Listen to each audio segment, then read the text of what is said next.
We're in Daf Samach Amid Base 60b,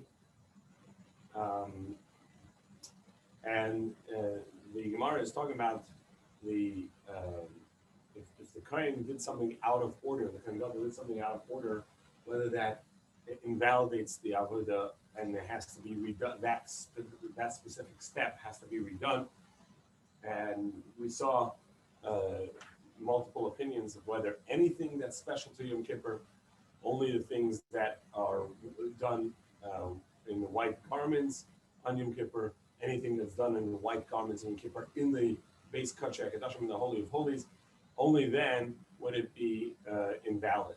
So those are the differences of opinion in what would be valid or not, and what would need to be redone when which part of the Yom Kippur Avodah would have to be redone if it was not done in the correct order.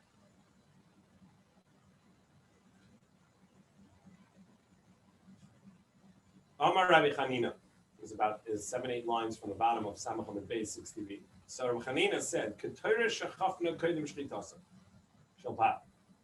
The ketoras, that was, which is the incense, that was the spices that the Kohen Gadol would have to take a chafina, which was 2 handfuls out of the pile of ketoras, and then he would put it into a bowl and then bring it in, and he's supposed to do that after he already shechted the bull, and he gave and collected its blood and gave it to someone to hold and mix so that it doesn't congeal. Only then is he supposed to take the chafina, and he did it beforehand. So it doesn't count. It's as if he didn't do anything. Come on, the like Rabbi Yehuda. This must be not like the opinion of Rabbi Yehuda. The Rabbi Yehuda, that must not be like Rabbi Yehuda, who says that only that which is done inside in the Holy of Holies, in the base Kacheh Kedashim, only that is invalidated when not done in order. And obviously the chafina, the taking of the spice, are not done on the inside, because he has to walk in with the pan and the bowl of spices, so that chafina is done on the outside, and so therefore that should not be included in invalid and being invalid, because it's not done in the Kodesh in the Kodesh HaKadoshim, in the Holy of Holies. So Gemara says no. It could even be Rabbi Yehuda who says that anything it's only invalid if it's in the base Kacheh Kedashim, in the Holy of Holies. Nevertheless, this counts as if the Holy of Holies. What's he doing? He's taking the incense spice in its mitzvah for what? To bring it inside the Kodesh HaKadoshim in order to do the keteris. Tzorech pnim, that which is needed for being inside in the base Kodesh HaKadoshim, kepnim dami. It's like it is in there, and that's a part of that avodah. So when Rabbi Yehuda said that only that which is in the Kodesh HaKadoshim, only that which goes into the Holy of Holies counts as special for Yom Kippur, and it out of order would be invalid. It doesn't only mean that which is done in there, but any part of what is necessary for going into the Holy of Holies, in the Kodesh HaKadoshim.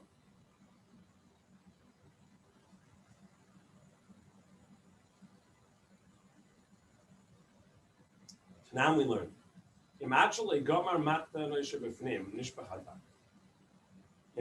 If prior to completing the avodah of spritzing inside the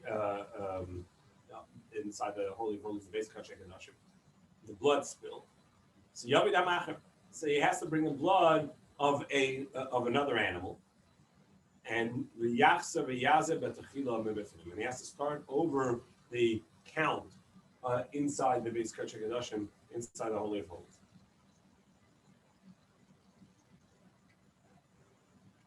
Now, let's analyze what happened.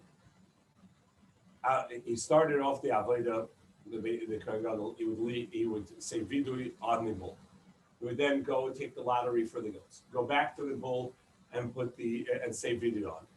Then he would shech that bull, collect its blood, take the chafina, take the coals and the spices, and go inside the kacheh kedashim, put the spice down, and it would fill with smoke. He would go out, he would take the blood in, and he would spritz. Now, in the middle of that spritzing, the blood spills. So he has to go out and get another bull and start over with the bull. But wait, he's already done the spices. He's already done the keteris. He's taken it, and now all that keteris is being done prior to the shechting of this bull, of the bull that he's now going to use. He's going to now use the blood to complete the spritzing, not to complete, to redo the spritzing of the blood in the Holy of Holies, the Beis Kacheh Kedashim. He'll be doing that using a bull that was shechted after the spices were all done, after the keteris was done. And if you're right, that according to Rabbi Yehuda, the spices would have to be done after the shechting of the bull, otherwise it's invalid.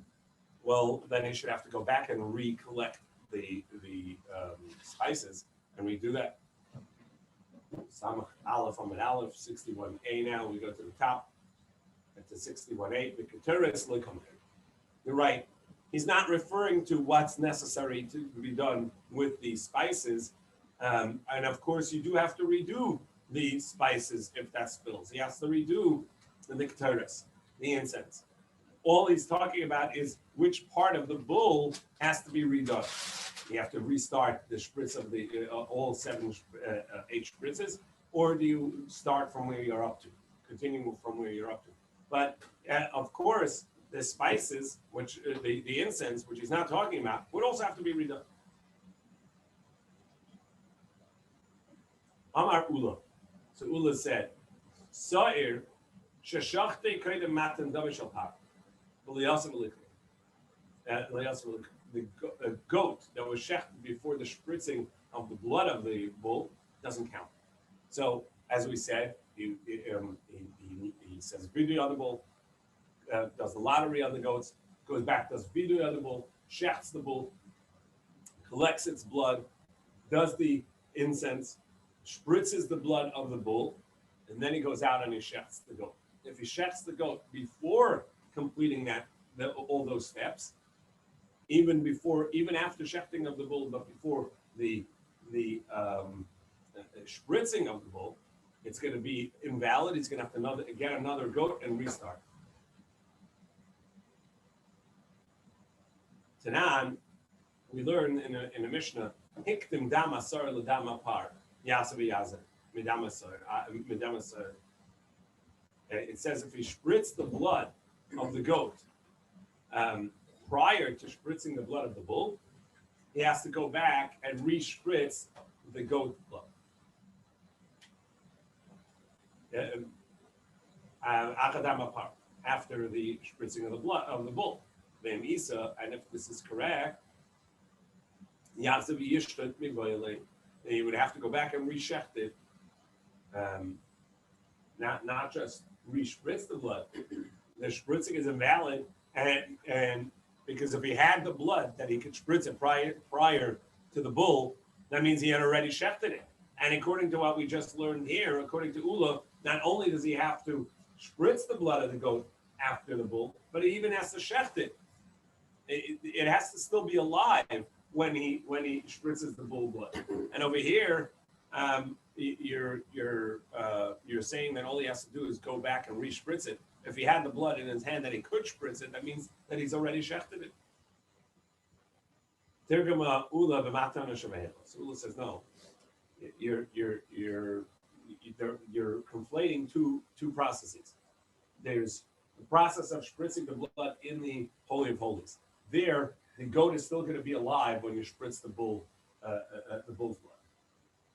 You're done with that bull's blood. You spritz the goat blood. Now you go out to the curtain, outside the curtain. You're spritzing towards the pereches, towards the curtain. There, that part, the bull blood and the goat blood are there because the because for sure you've already shechted it. And there you're not going to have to go back and re-shech, or rather just re-spritz the goat blood. Because the halacha is, as we'll see later, each one of these steps, each one of these halachas are a separate step. So the spritzing inside the Holy of Holies is all one step. And the spritzing outside of the Holy of Holies against towards the curtain is a separate step. And spritzing on the mizbeach, on the golden altar, the outside mizbeach, is a separate step.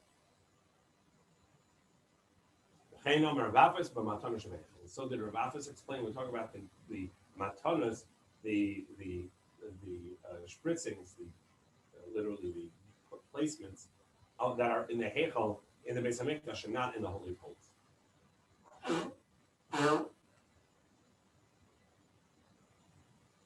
So to conclude over here, everybody, what the Gemara is saying, of course, like our Mishnah said, that when you spritz the blood of the bull in the Holy of Holies, in the Kodesh HaKadoshim, at that point, the goat is still alive. And if you shechted the goat prior to that point, that shechita would be invalid goat, and you would have to bring a new goat and redo that. What Ula is talking about, that if you, that's what Ula was talking about, the Mishnah. When the Mishnah was talking about that if you spritz the blood of the goat before the blood of the bull, you have to redo the blood of the goat, which we said that indicates that the goat's already shechted. And so you'd have to re-shecht the goat. So that's not talking about in the Holy of Holies. Of course, when you spritz inside the Kodesh HaKadoshim of the bull's blood, the goat is still alive. Here we're talking about spritzing the second spritz step, a series, which is outside of the Kodesh HaKadoshim. And again, towards the curtain, the paraches, then indeed goat is already shechted, and at that point, if you spritz the blood of the goat first, you would have to redo it after.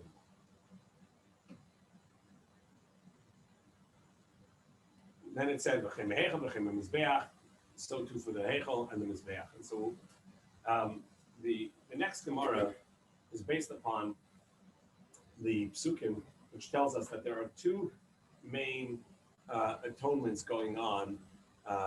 There are two sets of atonements going on in the Beis Hamikdash on this day.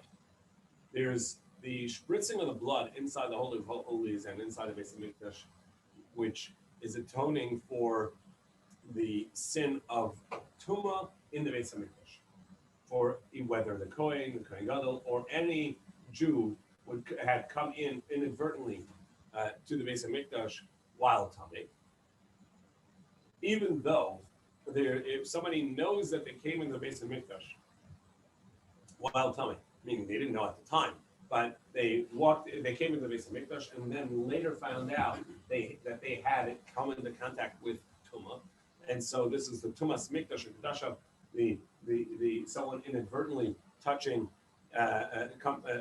something that's hektish or coming into Beis Hamikdash while tamei, that they bring an asham offering, they bring a sin offering.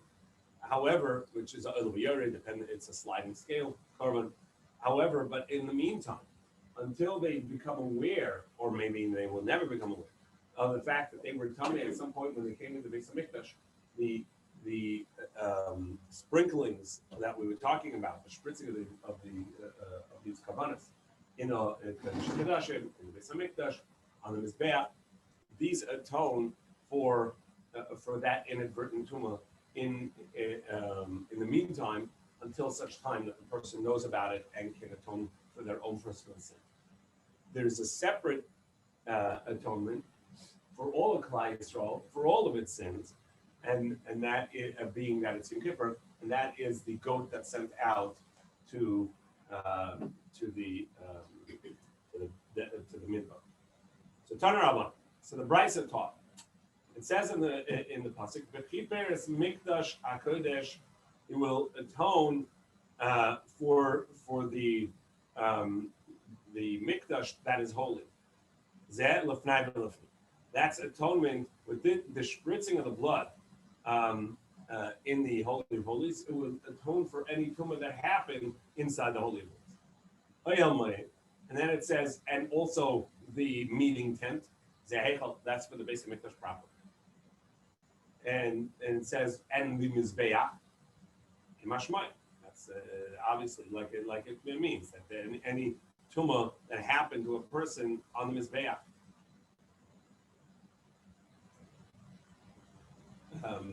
Yechaper, and it says then he will atone. Elu azaris, that's for the courtyards. And upon the kahanim, that's kamashma again, like as it seems to say, any kohen that became tummy. Am hakol, and it says, and also atone for the nation, the community. Eli Yisrael, that's for Bnei Yisrael. Yechaper, and he will atone. Elu alavi, he's a full Levi. So it says the Kodesh HaKadoshim, the Beis HaMikdash, the Mizbeach, the Kahanim, the Leviim, the Yisraelim, any tumah that happened to any of those places or any of those people, unbeknownst to them, and they came into the Beis HaMikdash while coming, Hushvu Kula Lekapara Achas. They are all equated to a single kapara, because it ends with, it says, and he will atone for, and then it ends with, and he will atone. So it's all one. The Kahanim, Levi, Yisraelim, the Tumas Mikdash, Kedasha, the Kohen, Levi, Yisrael. If they come into the Beis Mikdash while coming,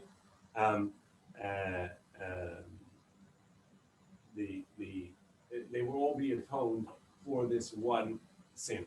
Now, the Kahanim, they become atoned with the bull, as it says that Aaron will utter, he will say vidui of the sins of his brothers, the Kahanim, upon the bull.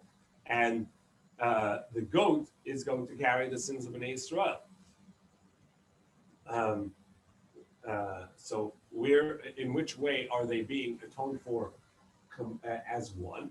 So that's the goat that's being sent out to the desert to be pushed off the cliff, and that will atone for Bnei Yisrael. And all of the Bnei Yisrael is one.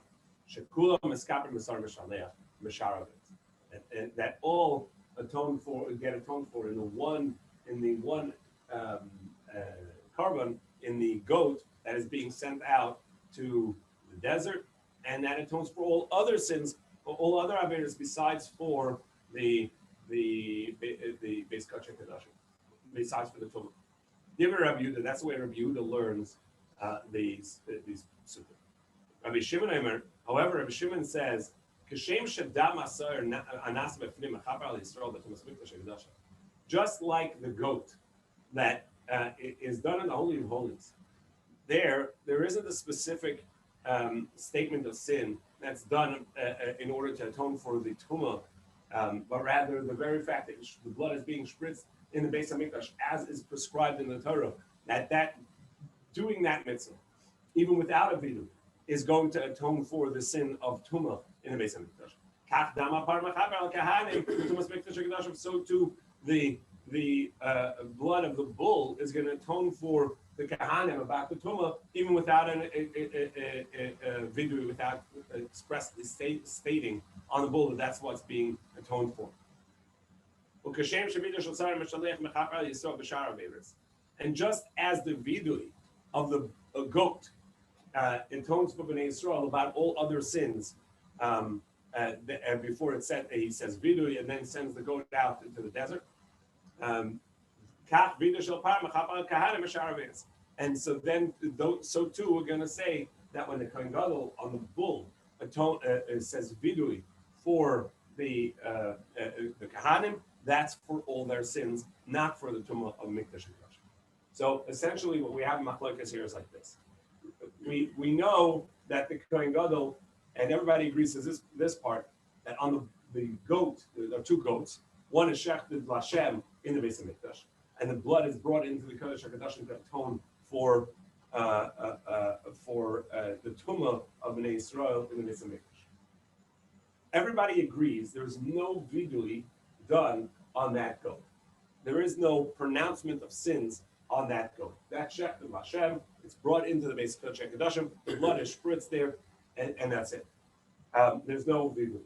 And yet it atones for the sin of Bnei Yisrael, for their the tumah in the Beis HaMikdash. What also everybody agrees is that the other goat, which is sent out into the desert, is the Kohen Gadol does say a vidui on that, or the sins of all Bnei Israel, and sends them out. So that's clear. The goat that atones for Tumah does not require a vidui. It just, by the very nature of what it's being done, is going into the Holy of Holies and spritzing its blood. That atones for any inadvertent Tumah of Bnei Israel in the Beis Hamikdash. And what's also clear is that there is a vidui, a statement of sins that goes that's sent along with the goat going into the desert. So with the bull, there is only one bull, and there is a vidui being done prior to its blood being spritzed in the Beis Hamikdash. So the first opinion, Rabbi Yehuda says, well, that atonement, that vidui, is to state the tumah of Kahanim in the Beis Hamikdash, and that's what atones for them. And where do they get atonement for all the rest of the sins? Oh, they're included in all of Am Yisrael with the goat going into the desert. However, Rabbi Shimon says no.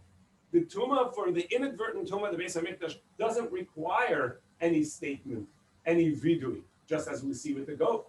The one goat that is shechted in the Beis Hamikdash and the blood is spritzed in the Holy of Holies, that doesn't have a vidui with it. That just happens naturally. It's part that spritzing of the blood in the Holy of Holies creates the atonement. So to the bull, the spritzing its blood in the Holy of Holies is going to create the atonement for the inadvertent tumah of the Kahanim. So then what is the process of the vidui, of putting his hands on the bull and stating sins? That's the general sins of the Kahanim. So essentially, Rabbi Yehuda and Rabbi Shimon are arguing about what's the nature of the vidui, that utterance of the sins of the Kahanim that the Kohen Gadol does. Is he stating the sins of Tumah? That's the way Rabbi Yehuda says, or no, he's stating the general sins of the Kahanim, and the sin of Tumah in the Beis Hamikdash doesn't even require a vidui instead. Turn around. So the Brisa taught. It says in the pasuk, and he will have completed the atonement or spritzing of the Beis Hamikdash and the Almoed and the Mizbeach, and then he will bring the live goat. So he takes the bull blood in, he spritzes inside the Holy of Holies, and the Almoed that's the Beis Hamikdash proper, and the Mizbeach, which is Kamashmoy, the Mizbeach. That they are all in atonement. Kapara b'fnei atzma. Each one of these steps is its own kapara, meaning there's the atonement of the Holy of Holies, and that's all one set. So essentially, if you have to restart, you only have to restart that set. And the Beis Hamikdash is its own set. You have to restart. You don't have to go back to the beginning. You just have to go to the beginning of that set. Same goes for the Mizbeach. Each one is its own set, and therefore, Mikan Amru, from here we said, Nasan miktsas matana shebefnim v'nishbach adam yavidam acha v'yascha b'tchila matanas shebefnim. That whenever, if he spilled in the middle, he just has to start, and we saw Machlokas, either start where he was up to, or start at the beginning of that set. But he doesn't have to go back to the beginning of any processes before that. Up each step, each one of these, the atonement of the Holy of Holies, the atonement of the Beis Hamikdash, the atonement of the Mizbeach, each one's a separate set. Rabbi Lazar and Rabbi Shimon Oimrim, Rabbi Lazar and Rabbi Shimon, they say, Ein amaskal al makom shepasach. He doesn't even have to start at the beginning of that set. He can start at the point where he stops. So if he had counted 1 up and 3 down, he now only has to do the next 4, counting 1 up and 4 down, 1 up, 5 down, 1 up, 6 down, 1 up, 7. He completed the blood in the Holy of Holies in the Beis Hamikdash, and then it's spilled with Nishbachada. So then he just brings another bull and shets it and brings that blood, and he will start by the next set. which is the spritzing of the blood in the Beis Hamikdash towards the curtain. And therefore the same idea. If he does some of the spritzes towards the curtain, and then the blood spills, so he has to bring more blood, meaning shecht another bull and bring the blood. And he only starts the beginning at that step in the Beis Hamikdash, but he doesn't have to start over spritzing in the Holy of Holies. That he's already completed that step. Again, Rabbi Elazar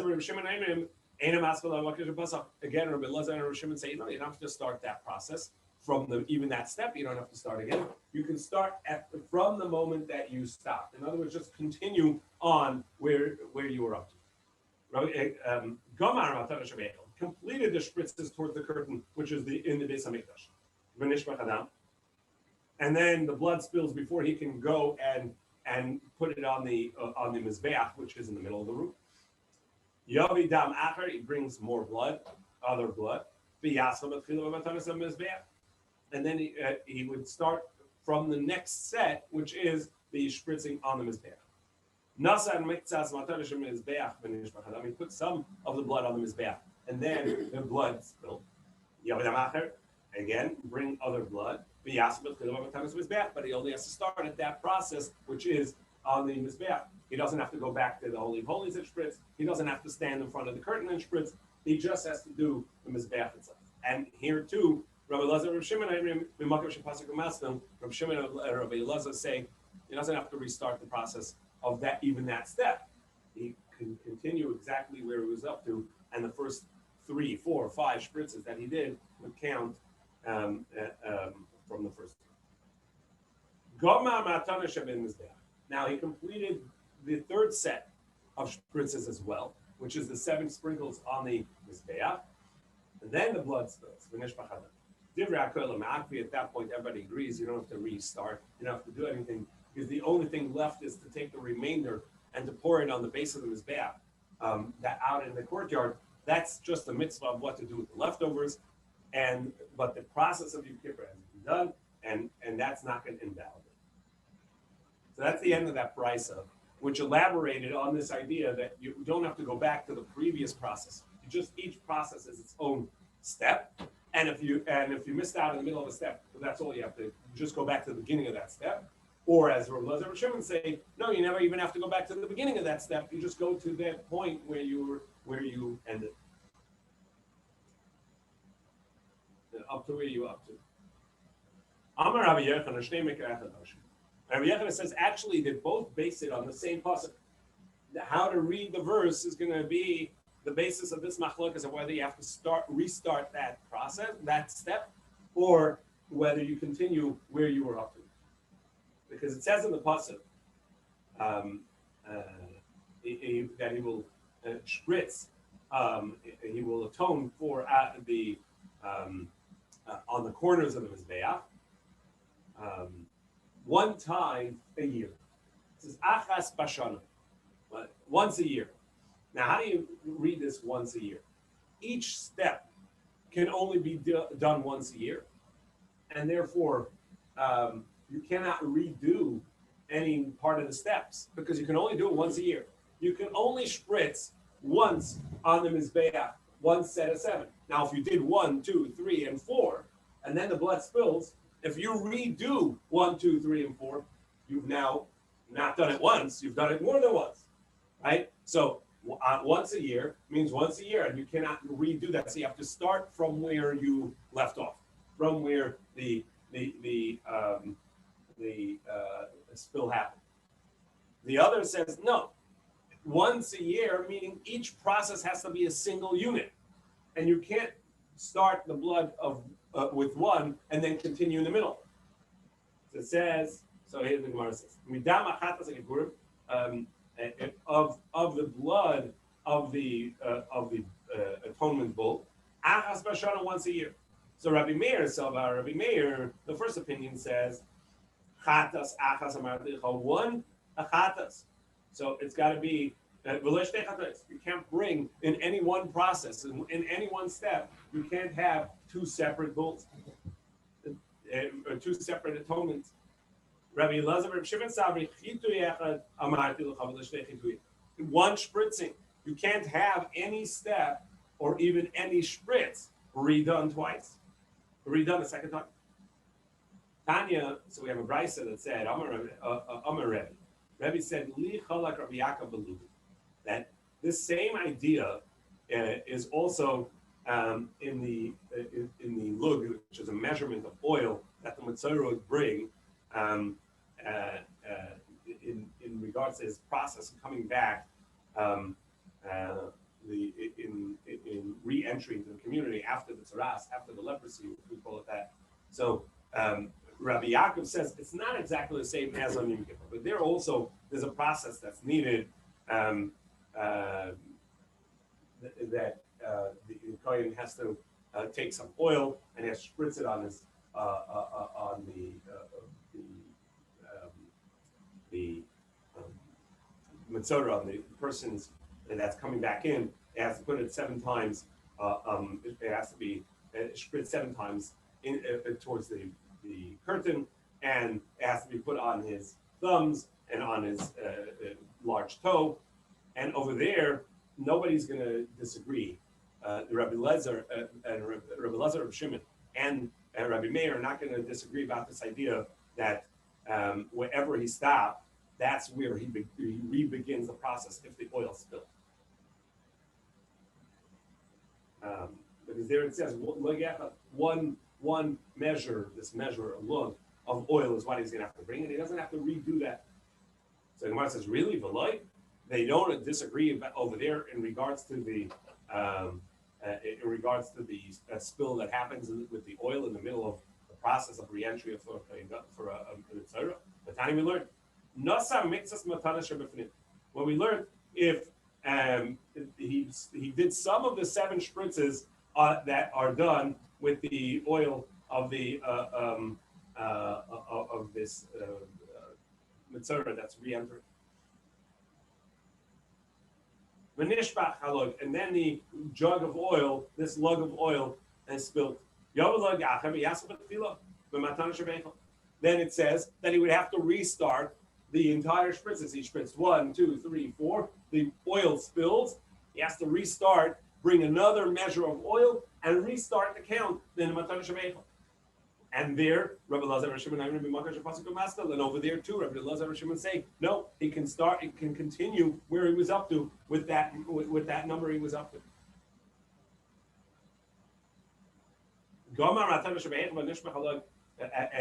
And there too it says the next step. If after he completed the 7 spritzes in the Beis Hamikdash, and now he comes out and the oil spills,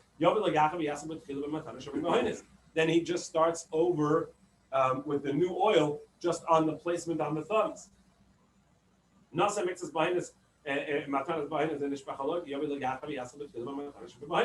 the same thing, he spilled the oil in the midst of putting it on the thumbs, on the thumb and on the toe, and it spilled in the middle of that process. He brings another lug of oil and starts over at that step.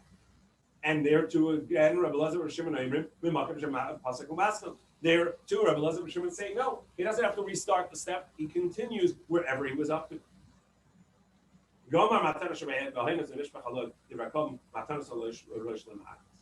Now, if he completed the placement of the oil on the thumbs, this is called matanis, which means thumbs, toes, and ears, whatever.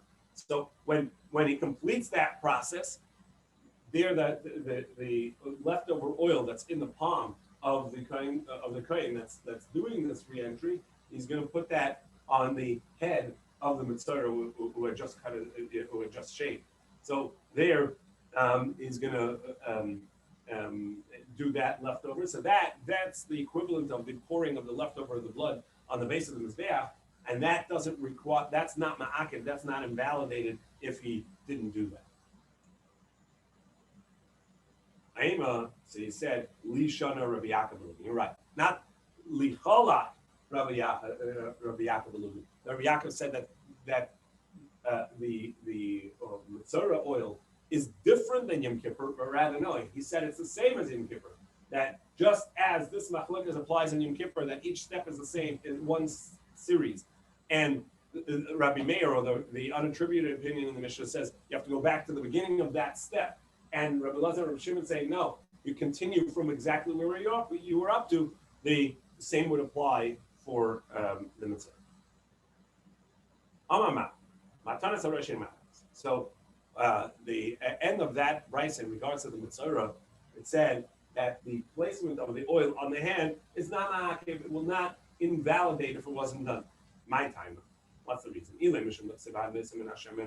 Is it because it says, and whatever is left over of the oil, which is on the palm of the kohen, we put on the head of the mitaher, the one that's becoming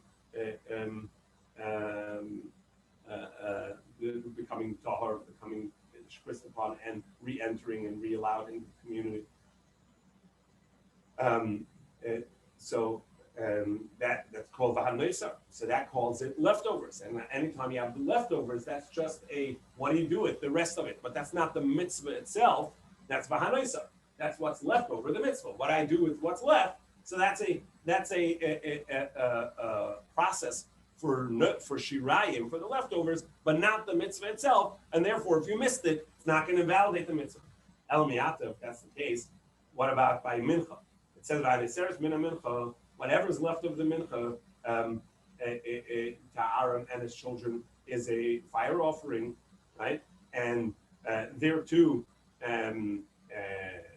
you're going to say it doesn't. It's just leftovers and it doesn't matter. That's not true. The halacha is that after the kemitza is done, so that's the fistful that the kohen takes out of the mincha offering. He puts it into a bowl. The remainder has to still be there in order for him to put the kemitza on the mizbeach. Anything happens to the remainder, that what's left over in the bowl, if it spills even a little bit, it's going to be invalid. Now, why? That's just leftovers, right? The Torah calls it v'hanoisar. What's left over? And you tell me leftovers, it's not ma'akiv. It's not going to validate. That can't be it, because the halacha is actually a will invalidated. You can't bring the fistful, the komitz, onto the mizbeach if anything happened to any of the leftovers.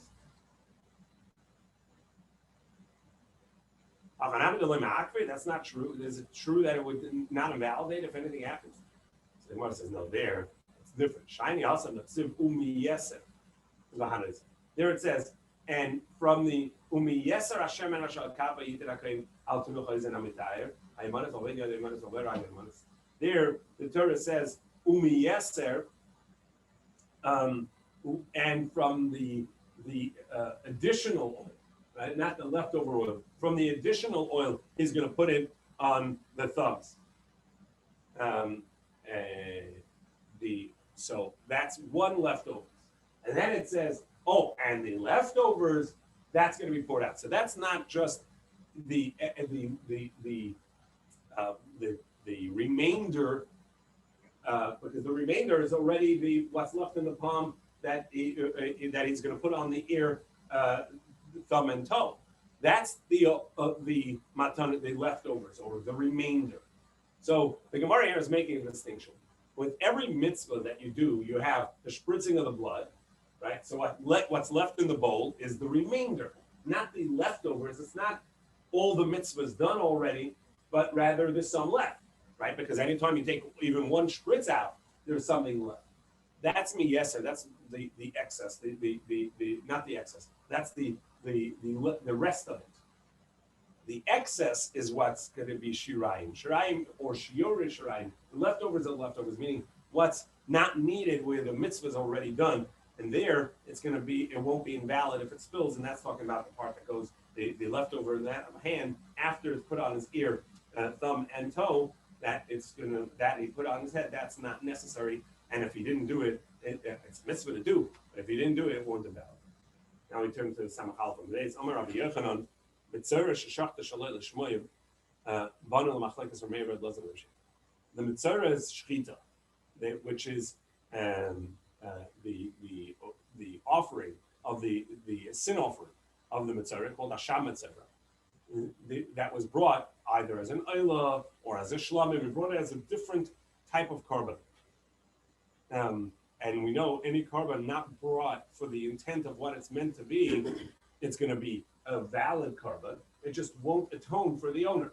So you bring this fellow is trying to come back into the community, etc. He brings this as a sin offering. He gives it to the kohen, and the kohen, instead of bring it as a asham, bring a sin offering, he brings it as an oilam. So it counts as a valid korban, only it did not fulfill the obligation of the sin offering, and he has to bring another one. So it's a machlekes Rabbi Meir and Rabbi Elazar Rabbi Shimon. Rabbi Meir, the Amar Yavi Acher v'Yascha Batachil. Rabbi Meir says that you have to bring new oil and restart the oil from the beginning of that step. So to over here, he's gonna have to bring another korban and shecht it as a sin offering. But according to Rabbi Elazar and Rabbi Shimon, who say that you start from where you were up to, there's no fixing. You cannot restart, so you can't bring another korban. So you're just going to have to continue where you're up to, but you don't have any korban, the asham. So there's no fix. So that's from tomorrow. We'll go into this concept of there is no fix, meaning it's invalid, but there's no way to fix it. What does that mean? And where else do we have these processes of this idea of something is invalid and doesn't have a fix? That's from tomorrow, Shabbos afternoon, an hour before me.